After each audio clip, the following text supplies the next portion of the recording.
मरीम नवाज ने तो वहां पे जाके मुतालबा किया कि जनाब आप हमें इलेक्शन लड़ने के लिए वो सहूलत जो सबके लिए अवेलेबल है कि आप कोई ब्रेक ना आए हमारे लिए, हम लड़ें और दूसरों को आप फुल टाइम सहूलत दिलवा रहे हैं। उस वक्त इदारों के साथ एक ये मुतालबा था। अब आज अगर आप बात करते हैं ना, जो बिलावल भुट्टो कह रहे हैं, जी। वो नाम नून लीग का ले रहे हैं लेकिन मुतालबा एस्टेब्लिशमेंट से कर रहे हैं। और वो क्या मुतालबा है?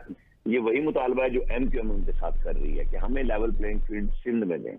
अब वो क्या है? वो यही है कि जनाब हमें निगरान हुकूमतों में से हिस्सा दीजिए, हमारी मर्जी के अफसरान लगाइए, हमें वो सहूलत मिलनी चाहिए जो सबको मिल रही है। ये एक दूसरे का नाम लेके मुतालबा एस्टेब्लिशमेंट से कर रहे हैं। एस्टेब्लिशमेंट क्या कह रही है कि जी आप अपनी तैयारी कीजिए इलेक्शन की, हाँ। हम मुल्क को खड़ा करना चाह रहे हैं। और ये जो स्मगलिंग के फेज जिसके ऊपर हम पहले बात कर रहे थे, और ये सारी दुनिया के साथ जो हमारे मामलात बने हुए हैं कि जी आपको डॉलर की तरीके से नीचे लाना है, आप जबरदस्ती डंडा डोली नहीं कर सकते।